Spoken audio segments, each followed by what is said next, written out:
Père et du Fils et du Saint-Esprit. Amen. Aujourd'hui, nous célébrons le dimanche du baptême du Seigneur. La première lecture est tirée du livre d'Isaïe, chapitre 40, du verset 1 à 5, ajouté du verset 9 à 11. Les psaumes, c'est le psaume 103. La deuxième lecture est tirée de la lettre de Saint Paul apôtre à Tite, chapitre 2, du verset 11 à 14, ajouté chapitre 3, du verset 4 à 7.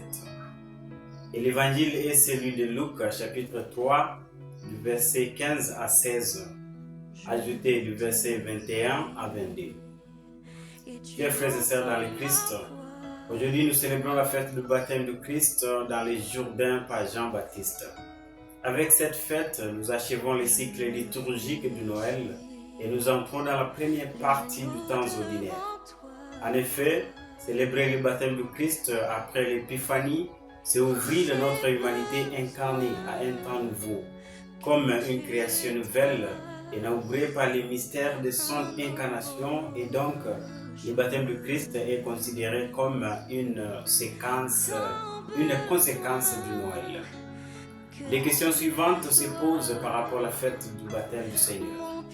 Pourquoi Jésus se fait-il baptiser par Jean-Baptiste or qu'il n'a pas de péché? Quel est le rapport entre le baptême de Jésus et notre baptême?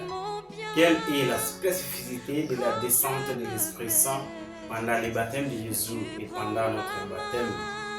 Quel est l'ordre du baptême, c'est-à-dire quelle est la nécessité du baptême?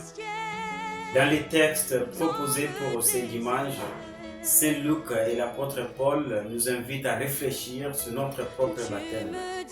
Jésus veut que nous entrions dans ce mystère de la rédemption par notre propre baptême.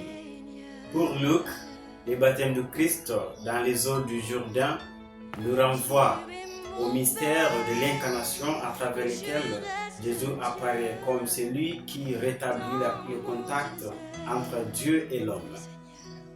Il se fait baptiser pour les réconcilier la nature humaine blessée par les péchés avec la nature divine.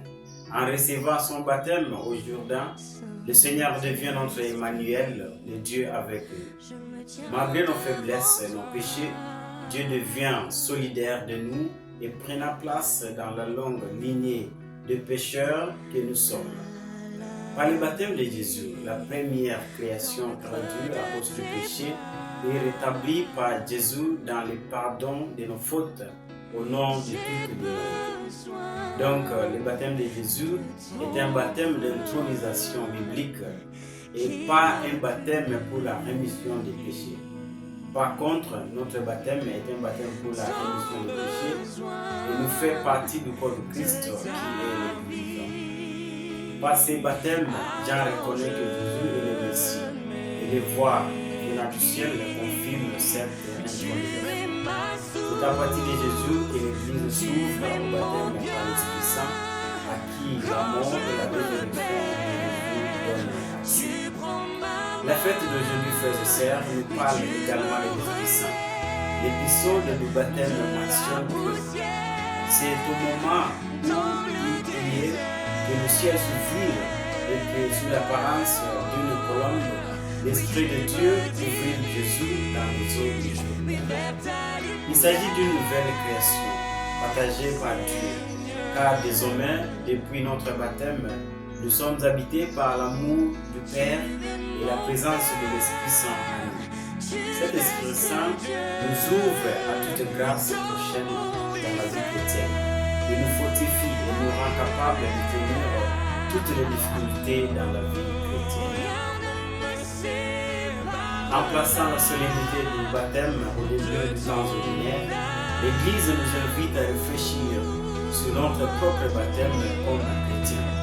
Elle veut certainement que le mystère de la venue d'Emmanuel, de Dieu avec nous accompagne toute l'ombre de notre vie chrétienne en tant que baptisés, habités par l'Esprit Saint. Plongés comme lui dans les eaux du Jourdain, nous en sommes ressortis purifiés par son baptême. Pour nous chrétiens, au jour de notre baptême, nous avons été immergés dans l'amour qui est en Dieu, Père, Fils et l'Esprit Saint. Désormais, ceux et celles qui renaîtront de l'eau et de l'esprit deviendront des fils adoptifs de Dieu. Par notre baptême, Dieu nous dit, tu es mon enfant bien-aimé. Que le Seigneur nous accorde donc de vivre avec joie notre propre baptême en union avec le baptême du Christ. Que Jésus nous donne constamment la grâce d'épuiser des forces neuves pour vivre notre baptême comme une nouvelle jeunesse spirituelle et surtout comme des fils en qui Dieu notre Père peut se complaire avec nous. Amen. Au nom du Père et du Fils et du Saint-Esprit. Amen.